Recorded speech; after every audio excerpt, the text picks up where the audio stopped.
Hi, I'm Gabby, and today I will be teaching you a little bit about muscles. Okay, so we're going to begin with the 3 different types of muscles. We're going to start off with skeletal muscles. These are the muscles that attach to bones and are involved in voluntary movements. They are striated, meaning they have a banded appearance and are controlled consciously. These are the muscles that come to your mind when you first hear the word muscle. They are located throughout the body, and some examples include your biceps and your triceps. Now moving on to cardiac muscles. Found only in the heart, these muscles are also striated but work involuntarily. They are responsible for pumping blood throughout the body and have a unique ability to contract rhythmically and continuously without fatigue. And finally, we have smooth muscles. These muscles are found in the walls of internal organs such as the stomach, intestines, and blood vessels. They are non-striated and work involuntarily, helping to move substances through the body like food through the digestive system or blood through the arteries. Okay, now we're going to look at rat muscles underneath the microscope. Okay, so here we have a piece of skeletal muscle extracted from the rat's leg. And in the middle, you can kind of see the structure of skeletal tissue and the striations. Okay, now let's look at cardiac muscle. You can also see the striations for this one. And finally, we have smooth muscle. This is from the rat's intestine, but it's kind of hard to see the actual tissue, but it would be non-striated. Okay, so now we're going to move on to human muscle tissue underneath the microscope. So first, we have skeletal muscle. This muscle type has long, cylindrical fibers with multiple nuclei. The fibers are striated, meaning they have a striped appearance due to the arrangement of actin and myosin filaments. Here we have cardiac muscle. These fibers are also striated, but are shorter and branched. Each cell typically has 1 or 2 centrally located nuclei. You can also see intercalated discs that help synchronize heart contractions. And finally, we have smooth muscle. Unlike skeletal and cardiac muscle, smooth muscle fibers are not striated. These cells are spindle-shaped with a single centrally located nucleus. Now we're moving on to voluntary versus involuntary contractions. Voluntary contractions are movements you consciously control, like picking up a cup. These involve signals from the brain's motor cortex. Whereas involuntary contractions happen without conscious control, like your heart beating or reflexes. These are managed by the autonomic nervous system and spinal reflexes. Now let's take a look at an involuntary reflex. As you saw in the video, after the ball was thrown at Jake's face, he instinctively blinked. This is a natural response, making it difficult to consciously not blink. Now I know you're wondering why this occurs, but let me tell you.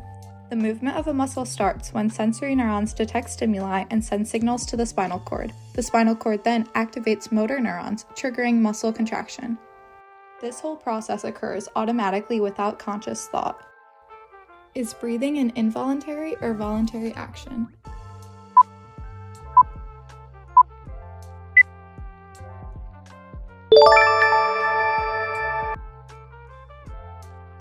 And finally, we have ATP and salt contraction.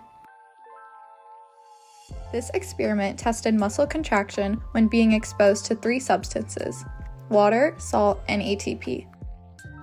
Before the treatment, the muscle fiber was 2 centimeters. After the muscle fiber got exposed to ATP in distilled water, it remained the same.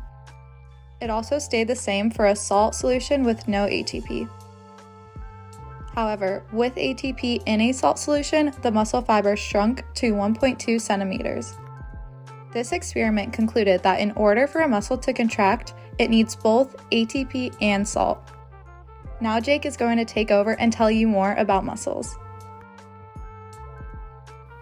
My name is Jake and I'll be introducing the structure of the muscle at the cellular and the tissue level. Each of these red strands represents a myofibril. Multiple of these myofibril come together to make a muscle cell. This muscle cell would be covered by many channels called a sarcolemma.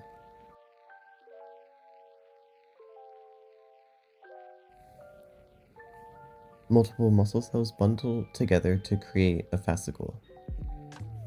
In between these muscle cells is the endomysium.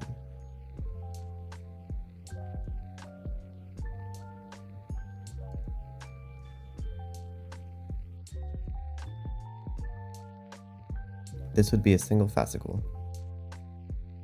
Multiple of these fascicles are bundled between perimysium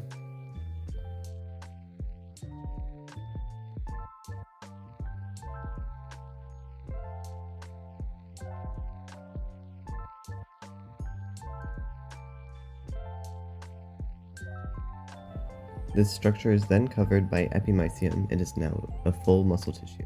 Excitation-contraction coupling is the mechanism by which muscle fibers translate an electrical stimulus into the mechanical response. This is how muscles contract.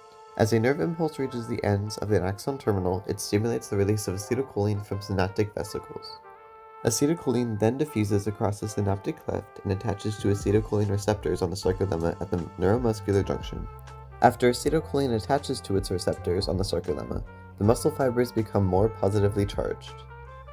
This generates an action potential that travels along the sarcolemma and into the transverse tubules. As the action potential travels along the T-tubules, calcium is released from the sarcoplasmic reticulum.